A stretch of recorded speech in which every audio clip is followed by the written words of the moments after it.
All right. Well, thank you all for joining us for our fourth Lex Advanced workshop of this semester. And for some of you, I believe it is your fourth workshop as well.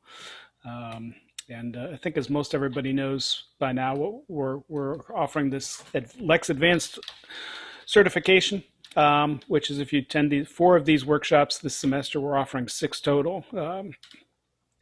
You'll receive a Lex Advanced certificate. So I believe a number of folks who are joining us today will be getting that sometime after today. So keep your eye out on your Gmail account for that. But thank you all for being here today. We've got a few more people coming in. And today we're going to be talking about using HTML templates. And I know there was a lot of interest in this in particular after folks went through Lex this summer because we kind of made pretty heavy use of the template system in Brightspace. And for many of us, me included, I hadn't really kind of been aware of some of these options. So I was really kind of happy to learn about it this summer, and I hope you're kind of looking forward to learning some more about it here today as well. And remember, some of the stuff we're going to talk about today is going to deal with HTML, right, and how you kind of build a web page, right, and CSS, which is cascading style sheets, which is how you kind of apply styles and colors and fonts and layout and things like that to HTML as well. We're not going to get really into the real depths of HTML in today's workshop. Right? We're going to talk really about how you can go ahead and start kind of using and playing with the templates that are available for Brightspace. And if you want to learn how to modify those or tweak those or just be a little more familiar with how they work, in a couple of weeks, Bart is going to be offering our fifth advanced workshop on HTML literacy. And so that'll be a great one to follow up on from this workshop. So keep your eyes out for that workshop in a couple of weeks. As usual, we'd like to remind you if you are on social media, in particular on Twitter, please feel free to kind of let everybody know what you're learning about. And if you do, make sure you use the hashtag EdTech and also note our ZulaCat account in that so that we can see that you posted about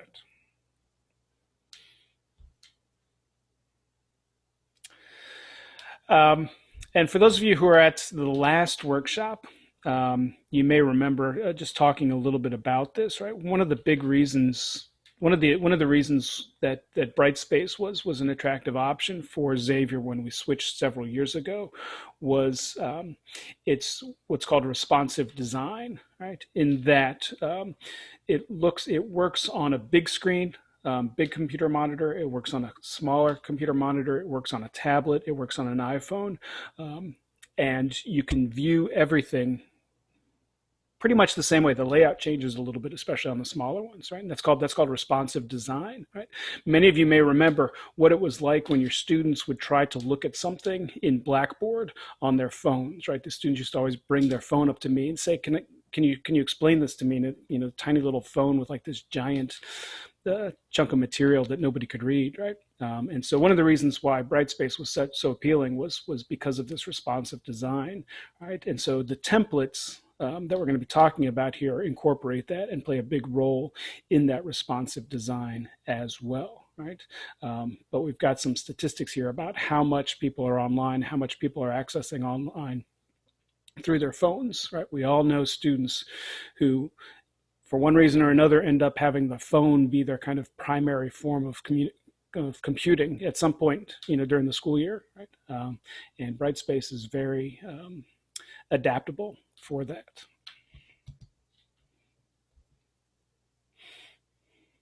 Yep, and there's just some statistics from a tweet from Janice that about how many students actually prefer just to rely on their phones for this. Right? And again, Brightspace works very well. And some of the stuff you're going to learn today will kind of help you kind of understand how some of that works also, and how you can kind of incorporate some of that into your classes as well. All right, so just a real quick kind of overview. Hopefully you were able to watch that video that I sent out a few days ago. Which showed you some examples of what a course might look like without using templates, what a course might look like using the default templates, and then what courses can look like using what Brightspace calls their daylight templates.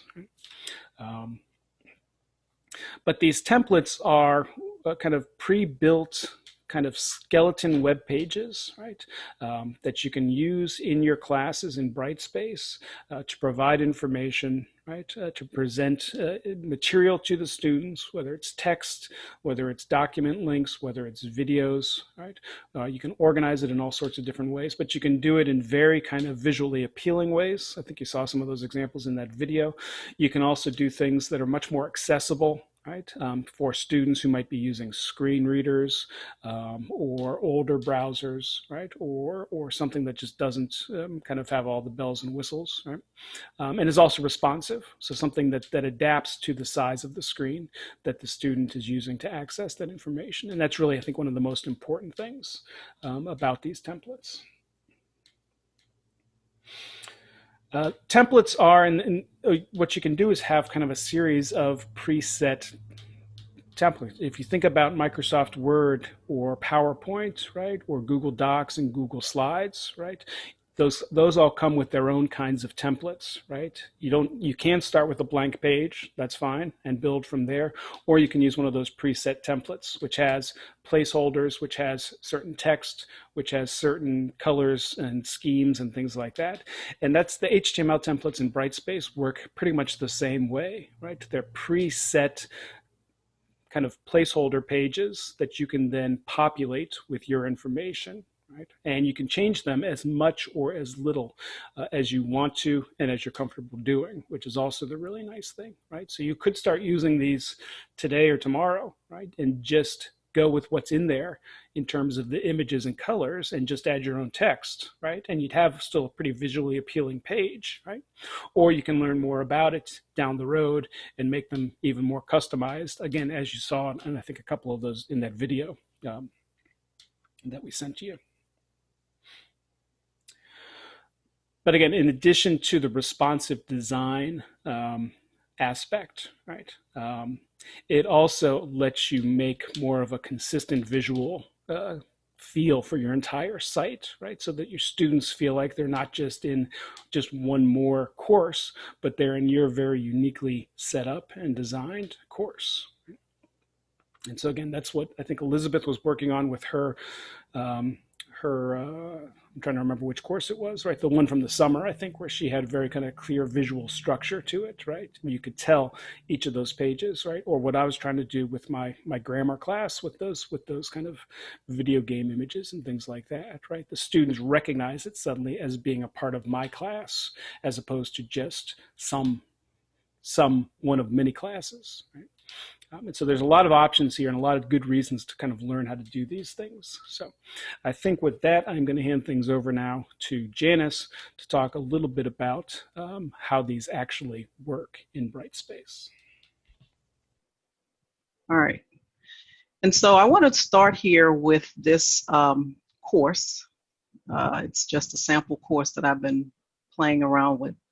And in this Get Started Here module, what you notice is that in the description area, there's some information for the students, a video that's embedded in there, a link to that same video, and then the other topics that are in this module.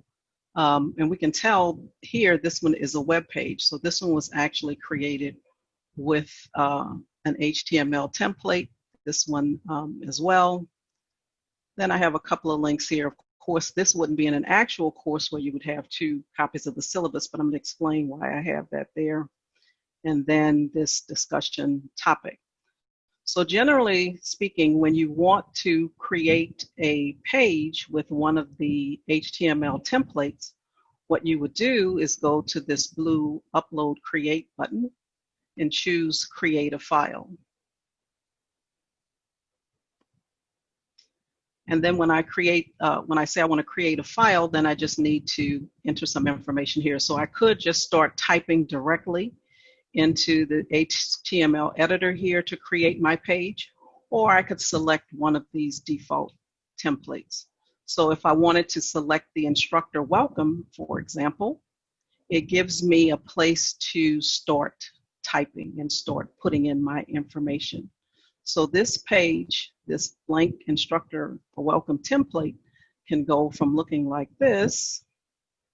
I'll cancel this. And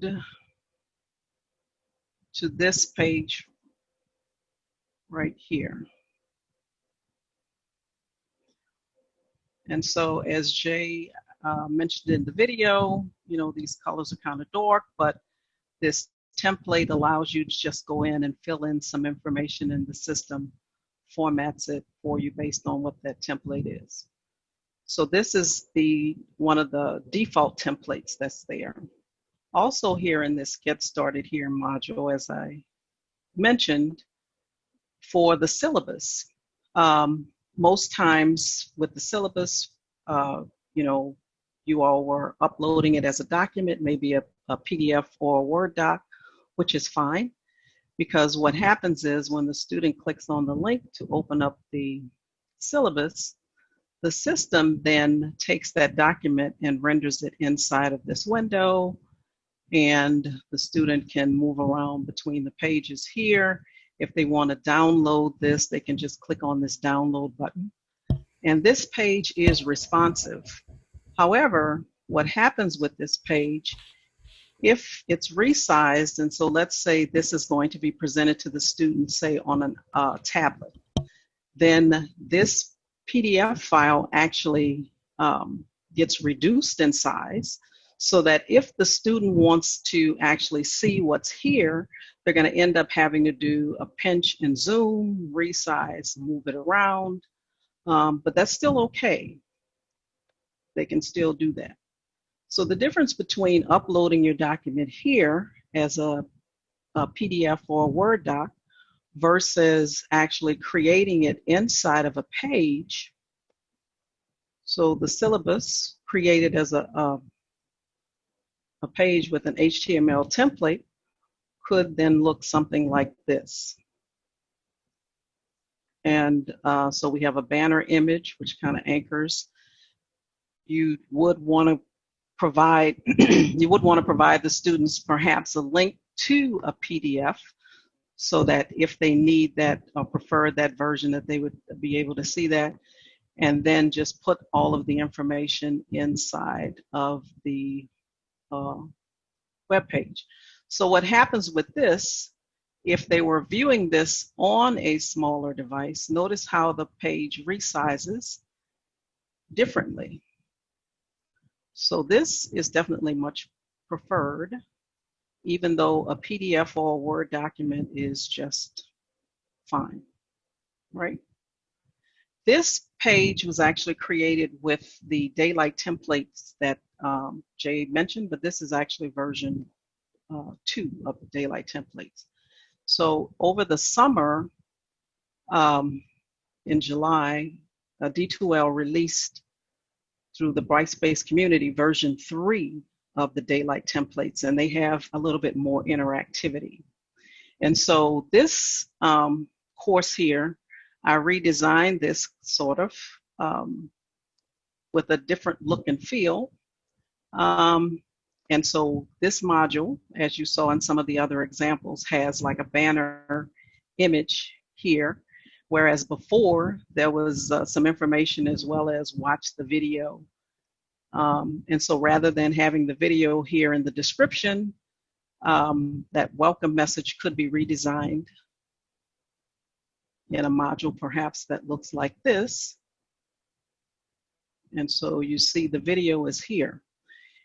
If you use the template for the video, what happens is if you resize it, notice the system realizes that the screen size is different and the video resizes accordingly. So that's one of the advantages to putting it inside of a template. That way it doesn't really matter what device the student is looking at it on, it's going to be responsive to the device that they have. And so if we go back here and, for example, look at this course overview and tour page, some of the newer features that are in the Daylight version 3 template is these accordions. So I can set up, for example, a page and perhaps set up an accordion so that a student can click on the link and it expands and collapses the information.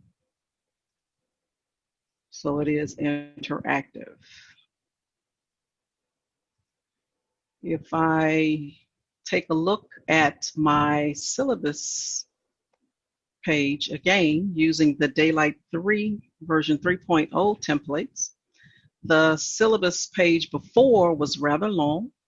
So if I incorporated some of those accordions in here, then perhaps this could make the page shorter.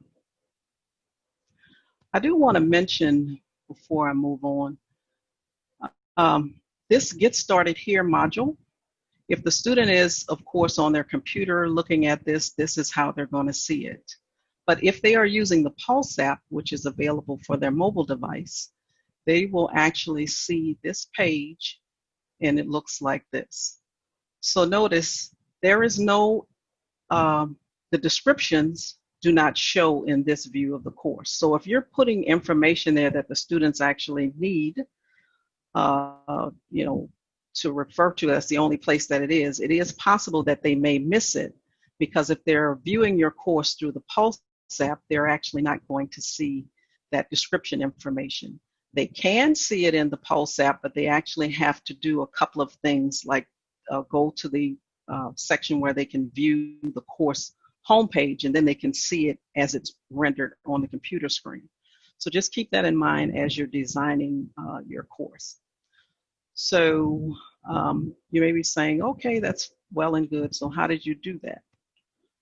I have this resource, and I'm going to drop this link in the chat. Just give me a moment to find my chat.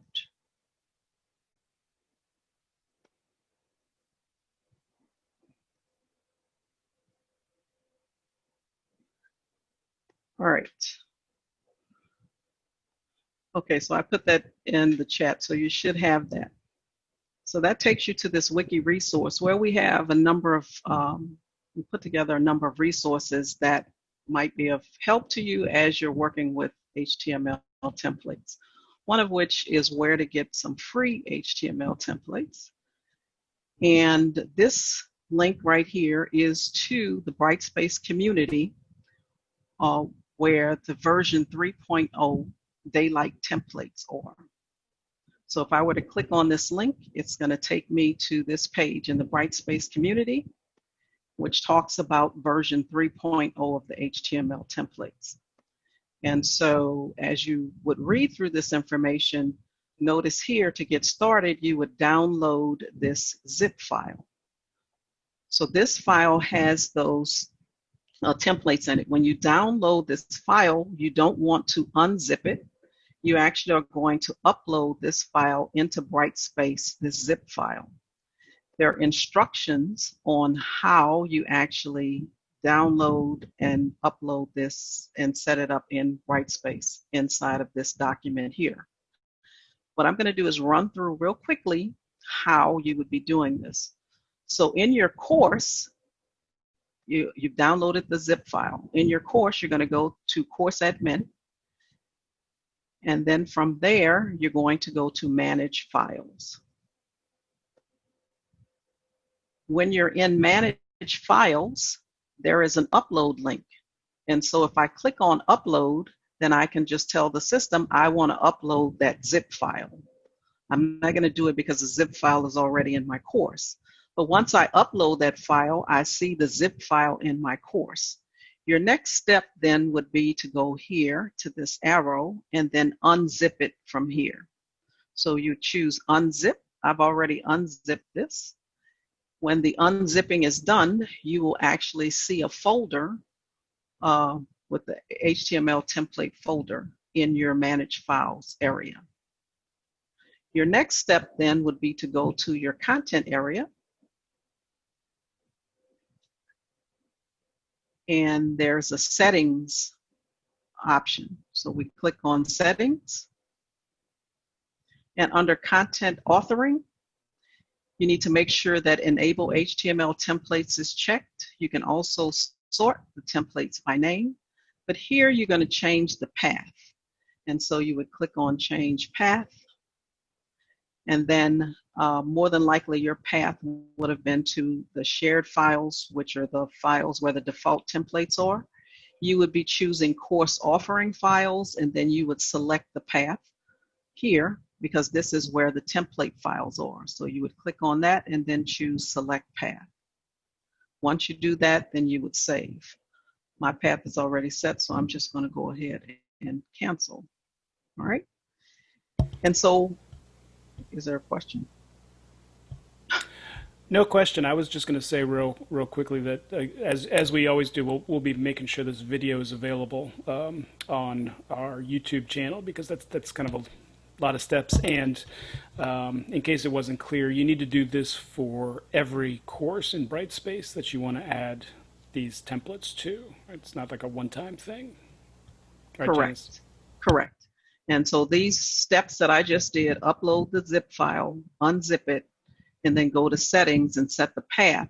You would do that once in each course where you want to use those template files. That's correct. All right. And so now that I've done that, and by the way, what I just ran through real quickly, it is in this document, step-by-step instructions. And so this is in the Brightspace community on that page where the HTML templates are. So step-by-step instructions are here. There's also a video that will somewhere on there that'll show you how to do it via video. All right, so now that the template files are there, I would just go back to upload create. I'm going to create a file.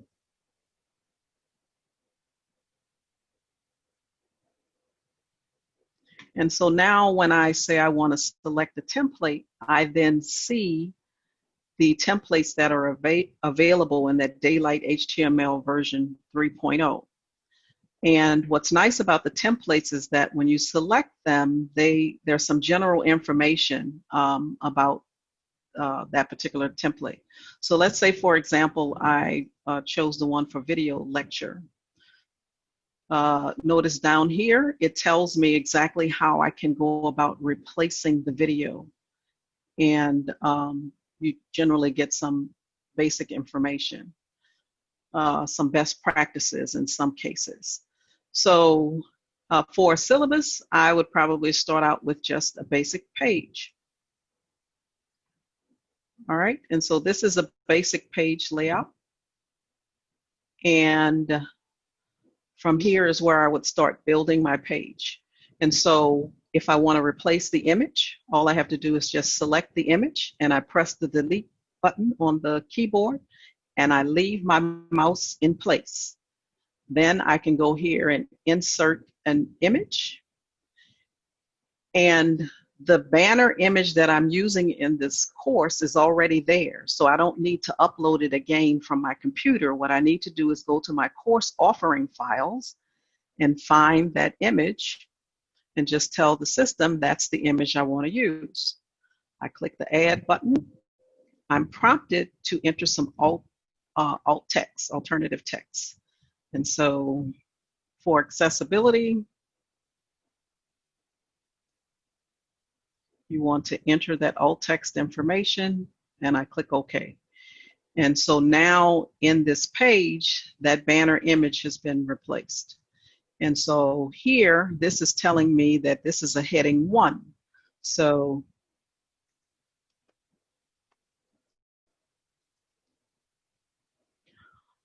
And at this point, like I said, it's just a matter now of replacing information that's on the page. The nice thing about these templates is that you can copy elements between the pages. And so what I'm going to do is open up another tab, and I'm going to open up another template, the elements page. So I'm going to go back to create a file. So this is in a separate tab. And I'm going to select this template, which is the elements template. And notice it gives me some information that this particular page includes some samples of some commonly used page elements. So I can copy these. So if I needed an ordered list, for example, I could copy that. But let's say I wanted a Jumbotron. It tells me where to highlight to start copying and where to end copying. And so I'm going to say I want to copy this. And then it's a matter of taking this back to the page that I was creating, putting my cursor where I want this element to be, and then just pasting it in there. And at this point now, I can just delete what I don't need.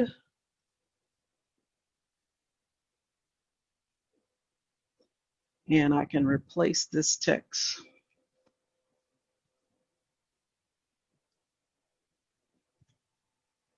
All right.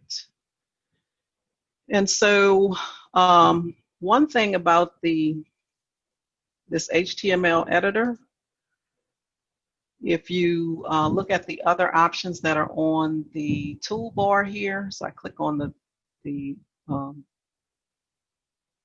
3 dots to expand this. This undo will be your friend. If you have deleted too much, something went wrong, press the undo and it'll get you back to where you were. All right. Once you've set up your page the way you want, you remember from the Learn Everywhere Zula course, we talked about accessibility and how you can use the accessibility checker. And so this icon right here, I click on this and the system tells me there are no accessibility issues detected with this page. And so I know then I've got no accessibility issues. I can, of course, enter a title and then save the page if I needed to. All right, I'm not going to save this page, but you get the point. All right, are there any questions so far? If not, there was one other thing I wanted to mention here. As Jay mentioned, in a couple of weeks, we have an HTML literacy. Bart will be doing an HTML literacy workshop. And so while these templates are user-friendly, you may find yourself needing to know a little bit about HTML to get some things done. So for example, in this syllabus, I have inserted an image, but notice how close the text is to the image. So if I want to put some spacing here, then I'm going to need to do something. So if I edit this page, I edit the HTML, and then I go to that section of the page. There is no amount of me putting a space, pressing the space bar that's going to resolve this issue. I'm actually going to need to do some HTML code for this. But so let's say for this image, I selected it. I click on it. I selected it. I can perhaps, instead of having it be aligned to the right, left, I can do alignment to the right. It puts the image over here, but I really don't like it over there. I'd really just like to have some spacing, right? So remember, I said I can do an undo. So at this point, my only option is going to be to get in and do something with the HTML code. And so here, this icon right here, I can edit the HTML. And I am by no means an expert at HTML. As a matter of fact, it's not my forte, and I once broke the cat food blog with a misplaced tag. So I don't do too much. But here you'll see in the HTML code, I can tell that this is where my disability and accessibility section started. It's got a heading 2 tag. And notice here, it tells me that this is related to the image, right? So what I've discovered is that there is a style attribute.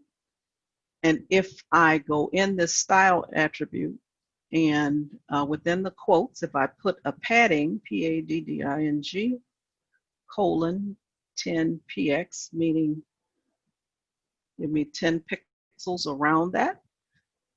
Make sure I typed it in correct. If I click the save,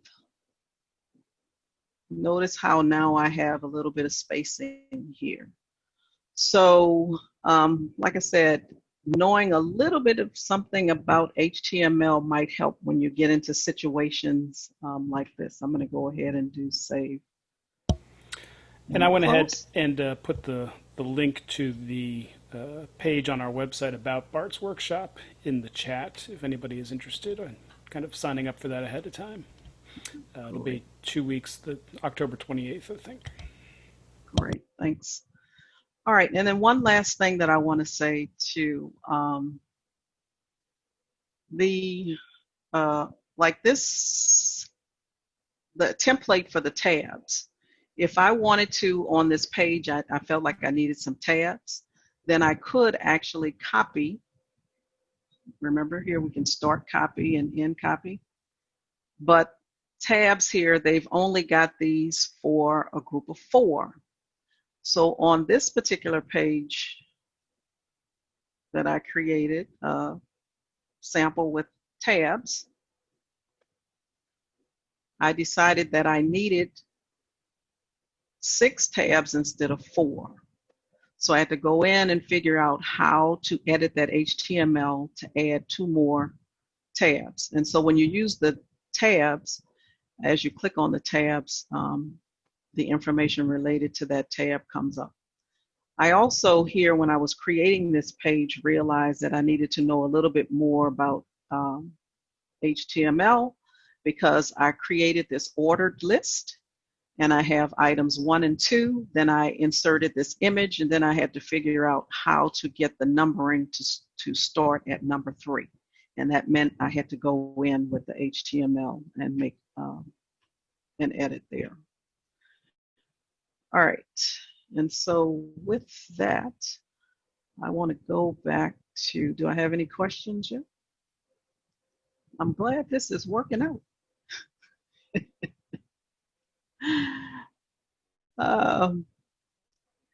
All right, so that wiki resource that I provided you the link to, that's where you're going to find those some free HTML templates that you can look at. The Daylight 3.0, the step-by-step instructions are there. Obviously, if you're creating these pages, you probably want to have access to some images. So there's some information about where to go get some free images. You probably are going to want to do some editing of images. So there's some information about free editing tools, Creative Commons, and then some information about accessibility as well. So just to recap about the templates, in each course that you want to use this template, then you would find the template you want, to choose a theme, download that template to the computer, upload that to the Manage Files area, and then you're going to have to unzip it. You would then go to your content area to settings and then set the path. Once you do that, then you would be able to utilize that template throughout that course. All right, and HTML templates are available when you create a file in content. They are not available for descriptions. So when you're typing in a description, you won't be able to use an HTML template, only when you're creating a file. All right, and then I have a little quick activity if we have time. You can use your annotation tools. And for this activity, because like I said, working with HTML templates, you're gonna find that you probably need to know a little bit of something about HTML. So go ahead and use your annotations tool. And let's do this matching activity. So you should be able to, up at the top, you should see that I'm sharing my screen, and then there's a right to the right of it, it says View Options. And then from there, you should be able to select Annotate. Are we able to do it? Yes, no? Anybody? No takers? Great. Thank Yes. you, Stacy. Thank you. All right.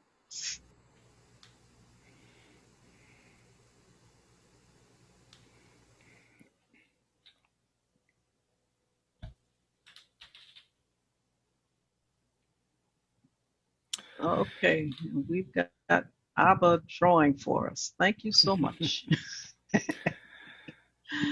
And we've got a question in the chat from Steve Janis. Once we modify a template, can we then save it or duplicate it for use over and over again? You mean to put it in another course? Well, either within the same course or, yeah, ideally, could we Yes. save it as SOM template syllabus and then use that in different courses too?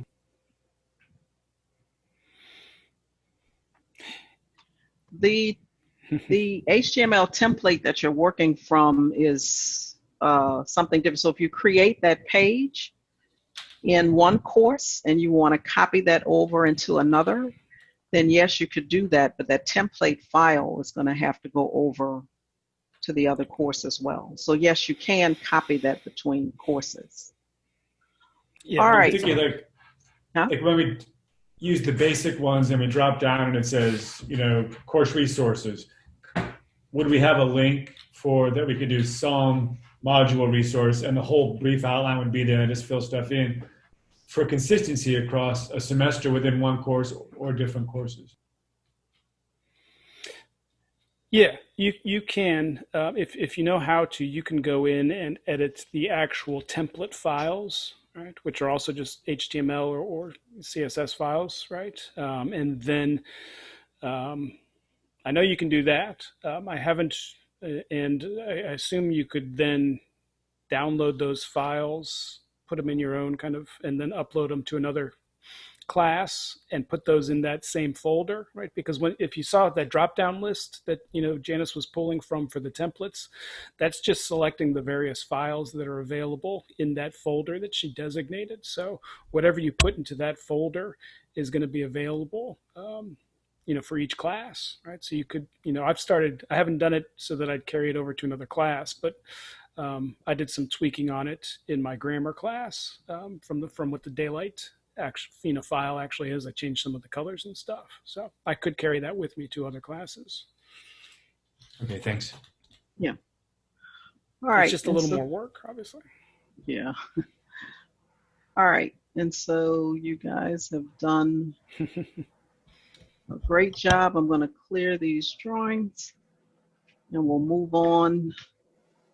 I need a mouse. Okay. All right, so I just want to check in with you and see how comfortable you feel with HTML templates. So use the annotations tool and mark on my screen and kind of let me know where you are. Do you feel like the sky is falling? Or are you still trying to solve the mystery?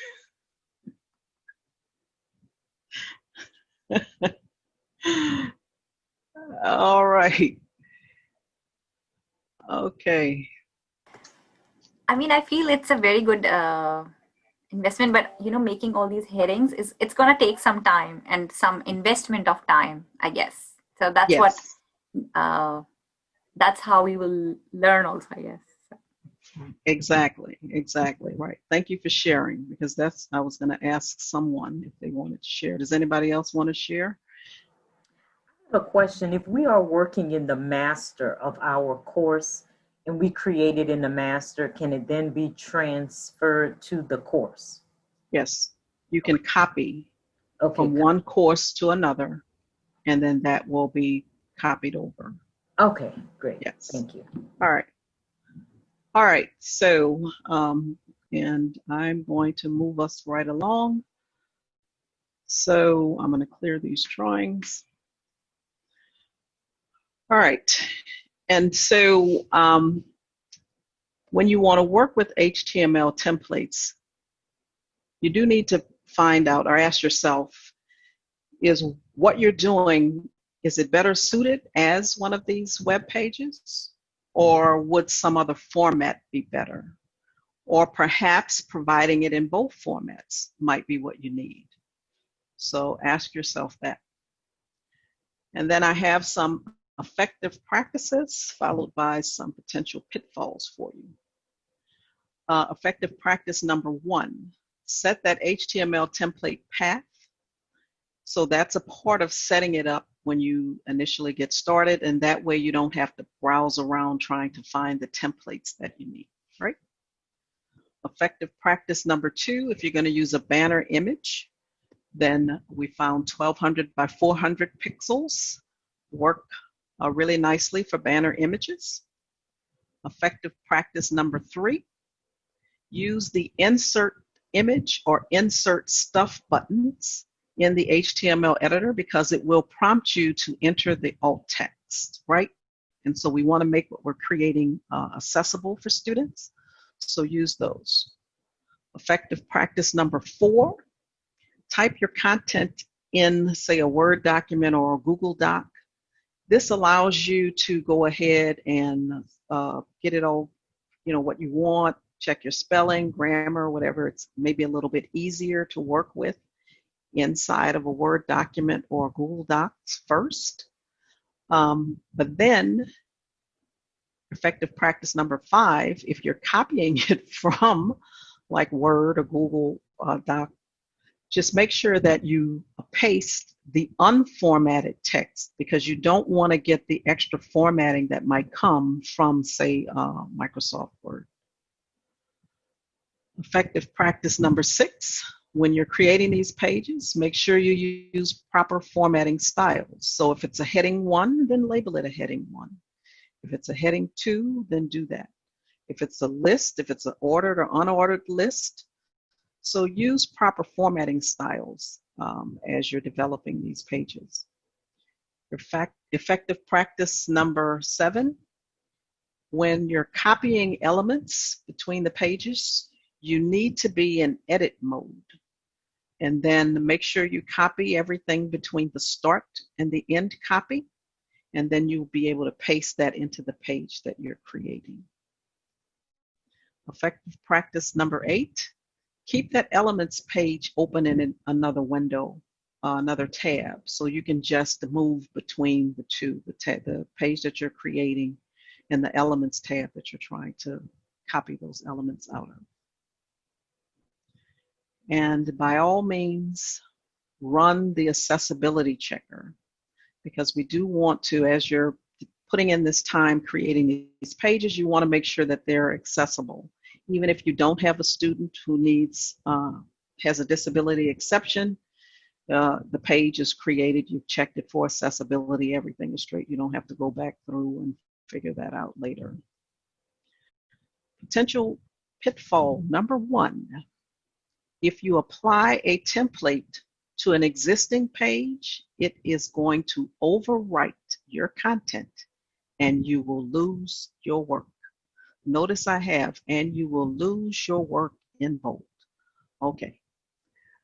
Potential pitfall number 2. As we mentioned, you can copy these between courses. So I'm copying from a source to a destination course. When you've copied it over into the destination course, you may have to go back into content and settings and then reset the path if you're trying to create more pages using those templates, right? And potential pitfall number 3, HTML templates are actually not recommended for material that's intended for printing. So if the student, you need to provide the material so that it can be printed. In other words, you need the page breaks to be in certain places, and then you should provide that information in a format that is suitable for printing. All right. And as we wrap up, I just want to remind you, I think everybody is probably subscribed to the blog, I hope.